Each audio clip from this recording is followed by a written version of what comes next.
Hello, hello! I am Ben Pick, and thank you for joining me in Running to Write, where I give questionable write advice through running metaphors. Today, I'm reviewing my third novel as a part of Black History Month called Wings of Ebony by Elle.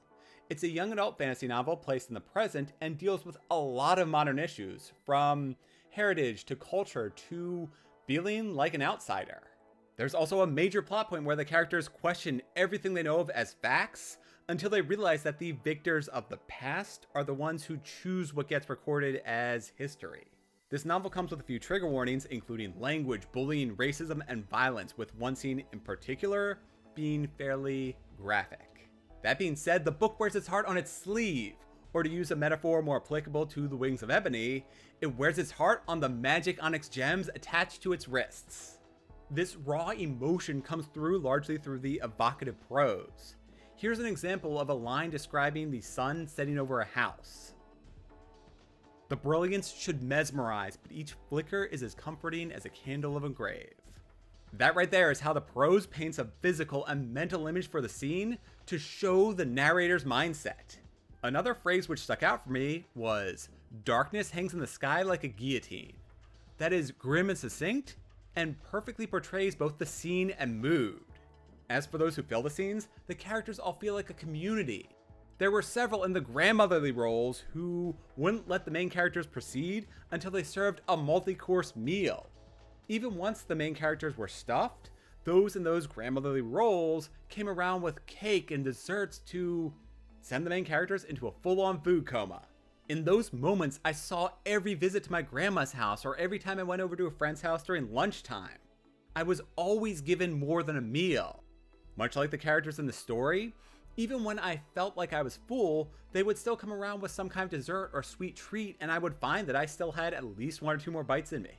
That sense of warmth and comfort brings life to the pages, even during the most difficult scenes. The main character, Rue, is haunted by the death of her mother, which led to her being taken to an isolated magic society just south of Madagascar on an island known as Gizan. Rue is both believable and difficult to relate to, as her driving character trait for the early part of the story is anger. She is resentful of the world and the circumstances which killed her mother and led to the events triggering this story. She is mistrustful of almost everyone in Gizan and a lot of the people back home in Houston.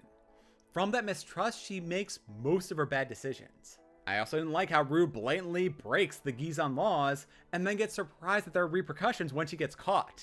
Though believable for a teenager, this made me much more annoyed by her character and find her a lot less likable than I could have. A simple comparison would be somebody who is speeding or running a red light who then gets shocked that they're pulled over.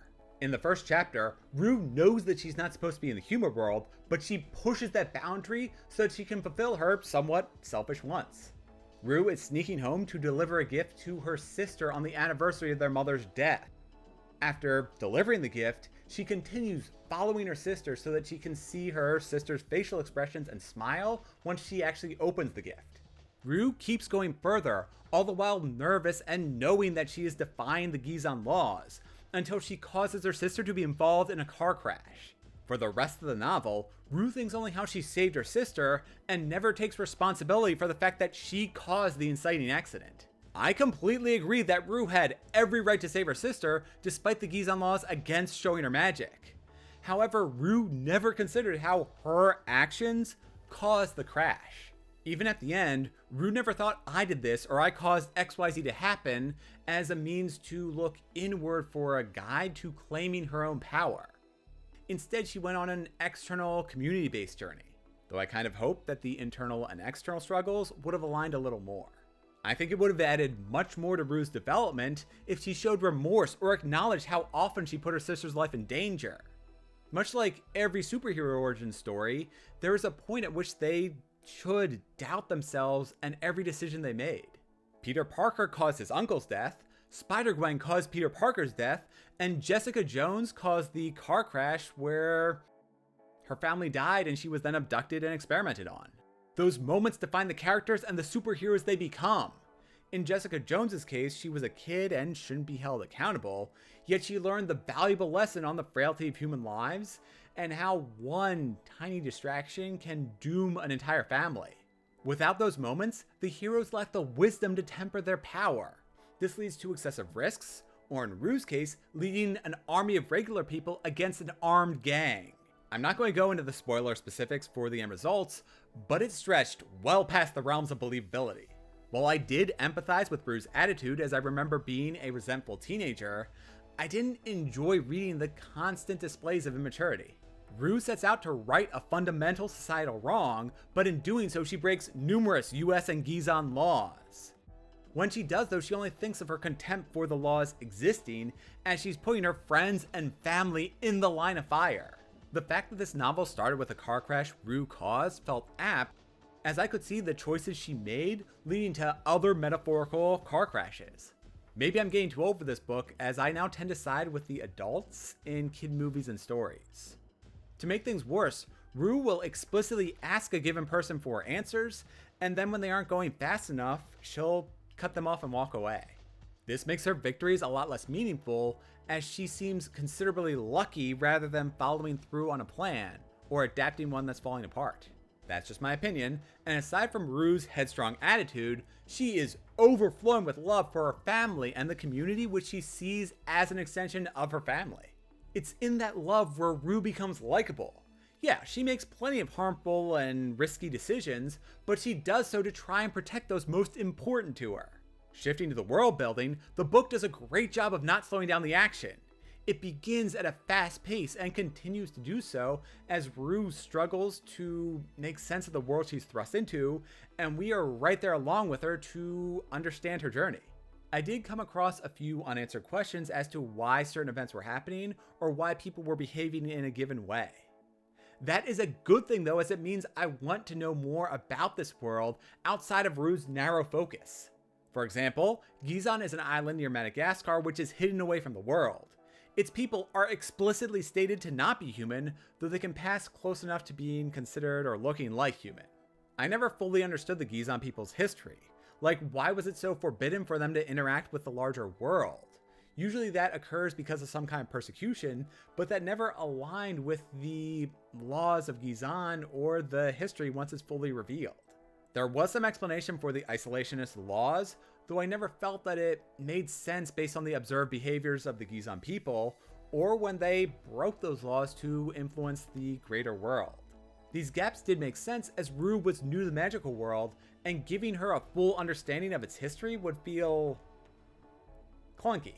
That means I want more stories told in this world, or have this story be told from Bree's point of view, who was born on Gizan and is Rue's extremely intelligent partner in crime. Moving on, the cover is outstanding. As a 90s kid, I was trained to be attracted to lenticular covers. The art draws my eyes to the golden gauntlets and really everything else that's shiny on the front.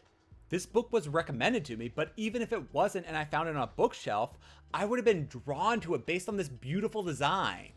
Before I go into my overall thoughts, here are my assorted musings. I appreciated how this story was different from its young adult peers. There was even a sorting scene which could have easily devolved into something like Harry Potter or Percy Jackson, yet Wings of Ebony made it stand on its own. That scene started to reveal the classist undertones, all while Rue is caught within her society's power dynamics. One other tiny note, I appreciate how a book published in 2021, which was at the height of popularity for the game Among Us, didn't use the word sus. Rue even thought the phrase, "that's suspect," but she never shortened it to "that's sus." Overall, this was a great read which pulled at every emotional thread. It was a story about coming to terms with the past, defying corrupt societies, and above all else, persevering with found families. To paraphrase a motto from this book, I will ride or die for found family.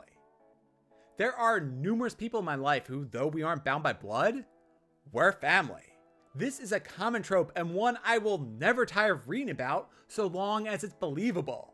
For all my complaints about Rue as a character, I fully believed in her unbreakable bonds to those in her life. When her friends or family were in danger, she stood up to defend them every time, often throwing away any form of reason.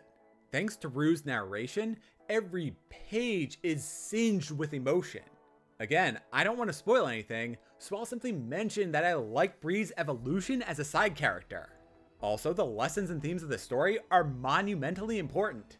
The story's themes tackle difficult issues, from how history can be abused and overwritten for the purposes of marginalizing people, to how racism blinds and dooms those filled with hatred. I cannot recommend Wings of Ebony enough, simply for its viewpoint or the lessons it conveys.